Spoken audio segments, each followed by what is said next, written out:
Alhamdulillahi Rabbil Alameen wa salatu wa salam ala Sayyidina Muhammad. My name is Aisha Wangare Kaminju. I was born in Kenya.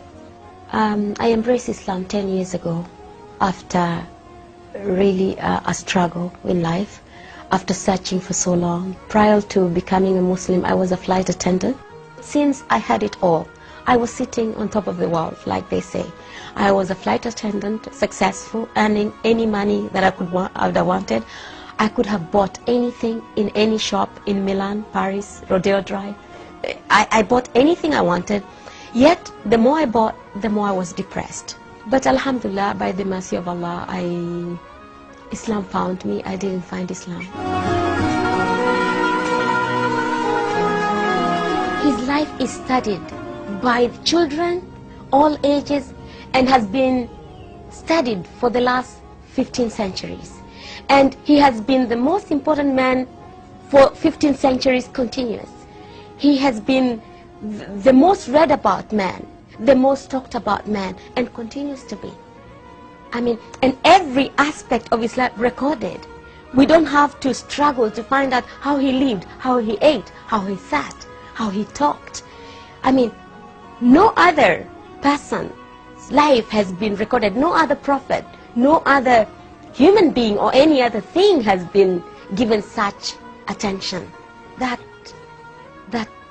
And subhanallah, it would be difficult to choose what part of Prophet Muhammad to talk about.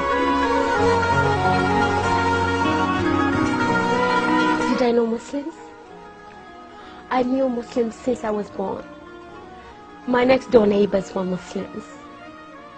I worked with Muslims. My colleagues were Muslims. My best friends were Muslims. But the saddest thing is they never invited us to Islam. They treated us like those kuffars. Those kuffars. We never saw the Quran.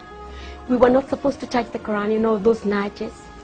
Yet, I knew there was something about Islam that I wanted to be part of. But for me, it was not a religion. It was something, for the Arabs and the Somalis, because those were the people around me. But I didn't know that Islam was something I could be part of. I didn't know that. And I was not invited. I was made to feel I didn't fit in. You can imagine, I went to Mecca, I went to Hajj for 9 years as a flight attendant, taking pilgrims, hearing all this labaik, Allahumma labaik, not knowing what it was. But alhamdulillah, maybe Allah had not meant for me to be a Muslim then, because probably I wouldn't have found the taste I have that now, what I know now that Islam is. But it's very sad that Muslims can have this treasure of Islam and not pass it on.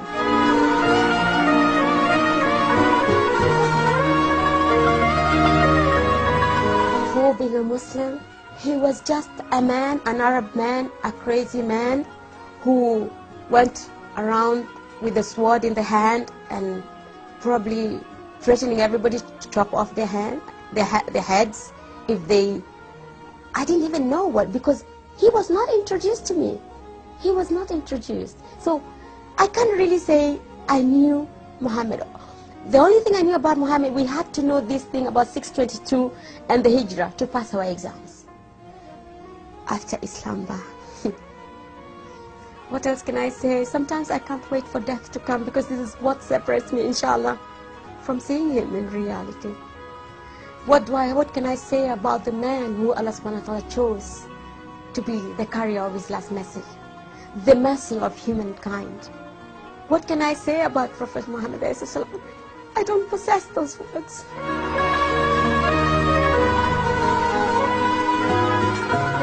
It's not too late. It's not too late just to open their eyes, to look at the world, to look at Islam is the hot topic. Take the advantage. Take the advantage and give the message. Deliver the message. We have to deliver the message. Bilfa'al, by actions. Because we don't have a lot of time. And how can anyone hope to have the intercession, the intercession of Prophet Muhammad when he ignored him in dunya? We really can hope that on on Yom al-Qiyamah we will be able to walk with him in the Sirat when we did nothing for him in dunya? It's very simple mathematics. If you love somebody, you follow him and you work for him. What do you do for your lover? What do you do for your lover?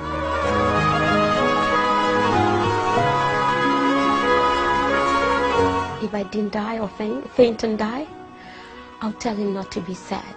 Not to be sad that the Muslims are in such deep sleep, in such deep slumber, did not understand him, and to make dua for us, the Muslims, to wake up and understand the message and work for it, and emulate him and give the message to the world and just let everybody know who this man is. I would ask him to make lots of dua for us and ask Allah subhanahu wa ta'ala to wake us up from our ghafla with mercy, not with a big bang, before there's no other time, before the end comes. I would ask him to make lots of du'as for us. Ashhadu an la ilaha illallah wa ashhadu anna Muhammad abduhu wa rasuluh.